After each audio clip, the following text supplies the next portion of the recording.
What is up guys and welcome back to my channel.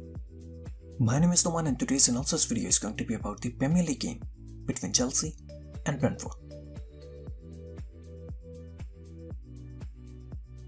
So both the teams actually lined up in a 3-5-2 formation which made a 1v1 position, especially in the middle of the ground. So today's video is sponsored by OneFootball. OneFootball is an app where you can find all the latest transfer news and stats about teams and players. So please don't forget to download the app. I'll put the link in the description. So in order to stop Chelsea's build-up from the back, Brentford actually tried to implement an aggressive press in the middle of the ground. Whenever one of the Chelsea midfielders received the ball, they were immediately put under pressure to deny any time or space to turn with the ball. The Chelsea centre-backs had a 3v2 position, but their forward passing options were mainly limited because of that tight man marking in the middle of the ground. The Chelsea centre-backs also could not play the ball to Lukaku and Timo Werner, who were also getting outnumbered in a 3v2 position. So here we can see a tight man-to-man marking in the middle of the ground. The two wing-backs are trying to cover the two Chelsea wing-backs, and the front two are up against the three Chelsea centre-backs. As soon as one of the Chelsea midfielders received the ball, he was immediately put under pressure to deny any time or space on the ball, to turn and play a forward pass. Kovacic receives the ball, but he was immediately put under pressure and now he is forced to go back. And Kovacic gives away the ball in his own defensive third. But as the game progressed, Chelsea were actually able to use the tight man-to-man marking to their advantage to easily build their play from the back.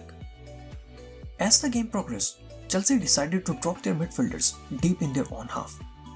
By dropping the midfielders in their own half, Chelsea were able to drag the Brentford midfielders out of their positions, and that actually helped Chelsea to stretch the Brentford lines. And that opened the space in between the lines for Timo Werner to drop deep and receive the ball directly from his centre-backs. The Brentford midfielders are busy keeping a tight man-to-man marking on the three Chelsea midfielders. So Chelsea tried to use that tight man-to-man marking to drag the Brentford midfielders out of their positions to open the gap in between the Brentford lines. Timo Werner immediately drops in the space to receive the ball directly from Christensen. With just one simple pass, the entire midfield of Brentford is taken out, and Timo Werner can now move the ball forward for Chelsea. In order to stop Timo Werner from receiving the ball in that open space, one of the Brentford centre-backs decided to leave the line to follow Timo Werner, to deny him any time or space in between the lines. Again, the Chelsea midfielders are forcing the Brentford midfielders to move up to open the space in between the lines for Timo Werner to exploit. Timo Werner once again dropping in between the lines to receive the ball behind the Brentford midfield. Timo Werner once again receiving the ball in between the lines, but this time Pinnock leaves his line to cover Timo Werner. But that has opened the gap in the defense, and Chelsea are now ready to isolate Henry in a 2v1 position with Lukaku keeping Henderson busy. So whenever the centre-back left his line to cover Timo Werner, it actually left a big gap in the Brentford defense, which the wing-back Henry often tried to cover. But since Henry was forced to drop in the defense to cover that open space, it left Azpilicueta totally free on the wide area, which meant that Chelsea now had the wide passing option completely open to easily build their attacks. Timo Werner drops to receive the ball, and Pinnock leaves his line to follow Timo Werner. Henry immediately drops in the defense to cover the space that was left open by the centre-back. Timo Werner doesn't really have the space to turn with the ball, so Werner plays the ball back to Chalobah, who can now easily pick Azpilicueta, who is totally free from the marking. Timo Werner to Chalobah, Chalobah to Azpilicueta, and Azpilicueta is now totally free as Henry was forced to drop in the defense thanks to the deeper position of Timo Werner that forced the centre-back out of his line. And this is how Chelsea were easily able to break Brentford's man-to-man marking. And this was also one of the reasons why most of the Chelsea attacks in this game actually came from the right side, where Timo Werner was constantly forcing the centre-back out of his line to help Azpilicueta to get free from the marking of Henry, as Henry was then forced to drop in the defense to cover for his centre-back. Once Chelsea found a way to break the man marking of Brentford, it actually became quite easy for them to dominate possession for the rest of the first half. But second half was a completely different story. Malangsa was making his Premier League debut, and Brentford mainly tried to attack from that side of Chelsea's defense.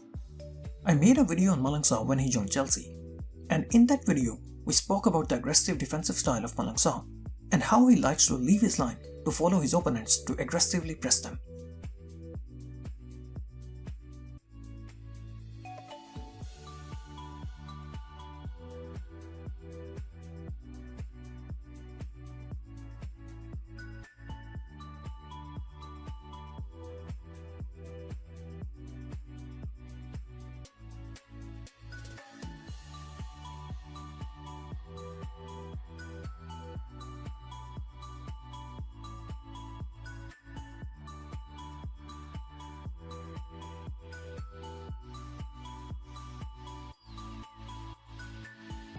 Thomas Frank had clearly done his homework, and he knew Malang Sarr would leave his line if you tried to force him out. And this is what Brentford tried to do time and time again in the game against Chelsea.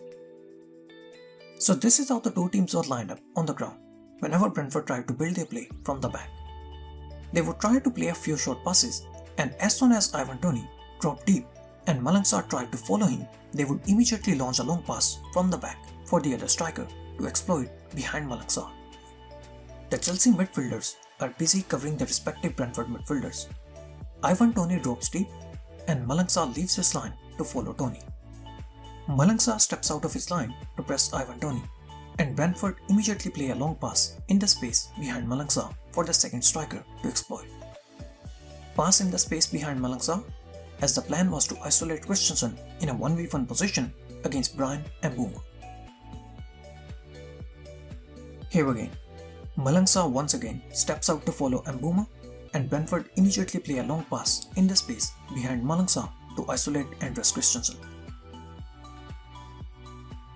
And credit must be given to Andreas Christensen, who actually did an amazing job of covering these wide spaces and providing defensive protection to Malang Sarr. But these long passes were definitely an issue for Chelsea. Ivan Toney is really good in the air, so Brentford often tried to play long passes from the back, with Toney winning the first ball and laying it off to one of his midfielders. Ivan Toney was able to win 11 aerial duels for his team, while the three Chelsea centre-backs only won 6 aerial duels combined. Chalobah was able to win only 1 out of his total 9 aerial duels. Malang Sarr won 2 and Christensen won 3. So long passes were definitely an issue for Chelsea, as Brentford were clearly dominating Chelsea in the air. But one Chelsea player who deserves special appreciation is Edouard Mendy. Mendy made 6 saves and 3 sweeper clearances to ensure that Chelsea keep the clean sheet and get all the 3 points. If it wasn't for Mendy, Chelsea might have lost the game. It wasn't a perfect win for Chelsea, but with the 3 points, they are back at the top of the table. I'm very sorry I haven't really been able to upload videos lately. I actually recently underwent a minor surgery and I was just taking my time to recover and get back to my best. So hopefully in the coming weeks I will be uploading more videos. And thank you so much guys for watching the video. I hope you guys enjoyed it. Please don't forget to like and subscribe.